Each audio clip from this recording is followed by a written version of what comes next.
আয়নাঘর নামক সেই জীবন্ত কবরে 3 বেলাতেই খুব বাজে দুর্গন্ধযুক্ত বাটিতে পচা খাবার দেওয়া হতো।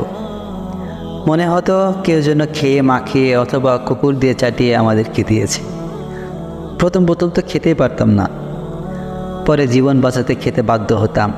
দেখতাম যে রোজা রাখলে দুপুরের খাবারের বদলে ছোলা বুট দেয়, মাঝে মাঝে সেই সাথে একটা পেঁয়াজু অথবা একটা সিঙ্গারা দেয়, আর সকালের খাবারের বদলে রাতেই 2টা রুটি দেয়।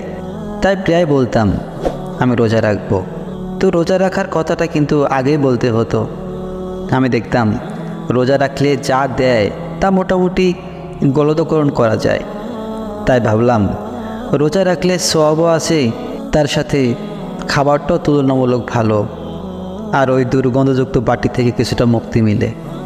তো রোজা যখন রাখতাম তখন ইফতার করতাম, আর রাতের সেহরির জন্য দেয়া রুটি খেয়ে নিতাম। মাঝে মাঝে রুটি এত বাজে পড়তো যেন মনে হতো কেমিক্যাল মিশিয়ে দিয়েছে। একবার এমন হয়েছে যে রুটি বা সেহরির জন্য ভাত তরকারি পচা মাছ দিলে আমি তা খেয়ে নিতে পারতাম, তো মাঝে মাঝে রুটিও খেতে পারতাম না।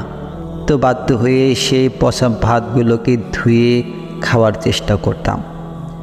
একবার এমন হয়েছে যে তারা বুঝতে পেরেছে রোজা রাখার ফলে যেসব খাবার দেয়া হয় তা খেতে সুবিধা হয়, তাই তারা রুটি বাদ দিয়ে সেহরির জন্য পচা ভাত আর পচা তরকারি দেওয়া শুরু করলো।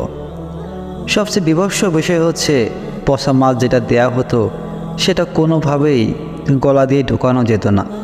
পচা মাছের কাঁটা দিয়ে সে একটা বিভৎস তরকারি দিত, তাও আবার রাতে 2 বার। অবশ্যই দ্বিতীয়টা সেহরির জন্য। একবার বললাম টানা 3 দিন রোজা রাখবো। এটা শুনে তারা বুঝতে পেরেছে রোজার খাবার খেয়ে ভালো অনুভব করতে চাইছে, তাই তারা ইফতারিতে এবং সেহরিতে এমন খারাপ খাবার দেওয়া শুরু করলো। তাই আমি তো বাধ্য হয়ে শুধু ইফতার করেই 3 দিন রোজা রাখলাম। কোনো মধ্যরাতের খাবার খাইনি, সেহরিও খাইনি। 3 দিন শেষে দেখতে পেলাম শরীর নিস্তেজ হয়ে গিয়েছে। তাই বাধ্য হয়ে আবার সে পচা ভাতগুলোকে ধুয়ে খেয়েছে। সে কি বিস্বাদ!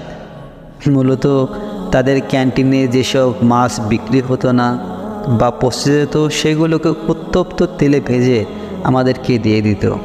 আমাদের জনপ্রতি পারবিল যত টাকা সরকারি বরাদ্দ ছিল তার 10 ভাগের 9 ভাগ তারা খেয়ে ফেলত, আর 1 ভাগ আমাদেরকে দিত, আর বাকিটা তাদের পকেটে ঢুকত। এরপর বেশি বেশি রোজা রাখতে চাইলে অনেকে এসে গালমন্দ করত। একবার একজন এসে তো আমাকে বলে, কিরে ভাওতাবাজ, আমরা কি মুসলমান না? আমরা কি রোজা রাখি না? জানি না বৎসরে কয়টা রোজা রাখতে হয়? এই ধরনের আরও অনেক বাজে কথা বলতো।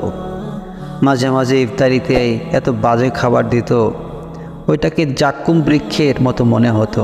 আপনারা পবিত্র কোরআন যারা পড়েছেন তারা জাক্কুম বৃক্ষের জাক্কুম ফল সম্পর্কে জানেন।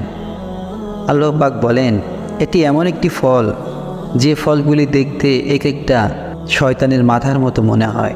জাহান্নামীদেরকে এই ফল খাওয়ানো হবে যা তারা গলা দিয়ে গলদকরণ করতে পারবে না। প্রিয় দর্শক, ব্যারিস্টার আরমানের দীর্ঘ 8 বছরের আয়নাঘরের বন্দি জীবনের কথাগুলো আমরা শুনছিলাম। প্রতিটি লাইনে আমাদের চোখের অশ্রু ঝরে। মানুষ এত নির্মম কীভাবে হয়? ক্ষমতায় টিকে থাকতে একজন মানুষ কতটা নির্মম হতে পারে বলুন তো? কিভাবে তিনি নামাজের জন্য আমাদেরকে ভৎসনা করতেন এবং বলতেন, কিরে ভণ্ড, নামাজ পড়িস না, রাজাকারদের নামাজ তো কবুল হবে না। তিনি কি সত্যি মুসলমান? আমি ভাবতাম। তিনি যে বলতেন তিনিও নামাজ পড়েন, কিন্তু আমার নামাজ দেখি কখনো কবুল হবে না। আচ্ছা, এক মুসলমান কিভাবে অন্য মুসলমানকে এত কষ্ট দিতে পারে? প্রিয় ভাই ও বোনেরা, শাসকের পরিবর্তন হয়, মানুষের অন্তরের পরিবর্তন হয়। কখনোই যদি ভুলেও মনে আসে যে আগেই ভালো ছিল, তবে লজ্জায় ঘৃণায় অকৃতজ্ঞ হওয়ার অপরাধে মাথা নিচু করে ফেলুন।